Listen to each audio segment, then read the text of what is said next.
अभिव्यक्ति की आजादी की आड़ में राष्ट्र की सुरक्षा से खिलवाड़। लोक गायिका नेहा सिंह राठौड़ इस समय गंभीर कानूनी संकट में है। कारण है पहलगाम आतंकी हमले के बाद किए गए उनके भड़काऊ पोस्ट, जिन्हें अब पाकिस्तान में भारत विरोधी प्रचार के लिए इस्तेमाल किया गया।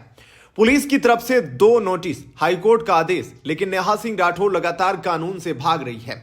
सवाल साफ है, क्या कानूनी प्रक्रिया से भागकर कोई बच सकता है? हजरतगंज पुलिस की कार्रवाई पूरी तरह से तथ्यों पर आधारित है। पहलगाम में 26 भारतीय नागरिकों की मौत के बाद नेहा सिंह राठौड़ के पोस्ट ने न केवल देश के भीतर तनाव पैदा किया, बल्कि जांच में यह भी सामने आया कि इन पोस्ट ने अंतर्राष्ट्रीय स्तर पर भारत की छवि को नुकसान पहुंचाया। पुलिस का आरोप, आंतरिक सुरक्षा को खतरा, भारत के खिलाफ दुष्प्रचार को बढ़ावा। डिजिटल साक्ष्यों को विधि विज्ञान प्रयोगशाला FSL ने सही पाया है, यानी पोस्ट में कोई छेड़छाड़ नहीं है और वे पूरी तरह से नेहा के अकाउंट से ही किए गए थे। यह साबित करता है कि जानबूझकर देश की छवि खराब करने वाले कंटेंट को फैलाया गया।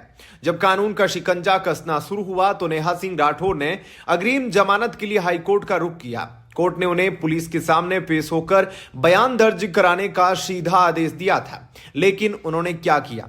बीमारी का बहाना बनाकर बयान दर्ज कराने से लगातार परहेज किया।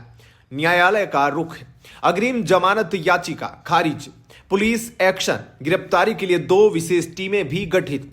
यह कानूनी प्रक्रिया का सीधा उल्लंघन है। 2 बार नोटिस के बावजूद पुलिस के सामने पेश न होना यह दिखाता है कि वे जांच में सहयोग करने को तैयार नहीं है, बल्कि कानून से भाग रही है।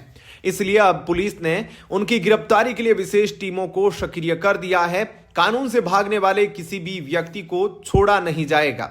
यह अकेली घटना नहीं है। 2023 में यूपी में काबा सीजन 2 पर पुलिस नोटिस मिल चुका है। आलोचक स्पष्ट रूप से कह रहे हैं कि उनके गाने अब राजनीतिक कमेंट्री न रहकर जानबूझकर की जाने वाली राष्ट्र विरोधी प्रचार सामग्री बन गए हैं।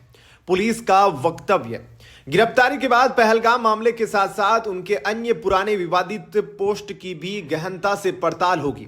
सोशल मीडिया पर भले ही कुछ लोग उन्हें आवाज बता रहे हो, लेकिन यह सच है कि बहुमत उन्हें उनके कृत्यों के लिए एंटी नेशनल करार दे रहा है।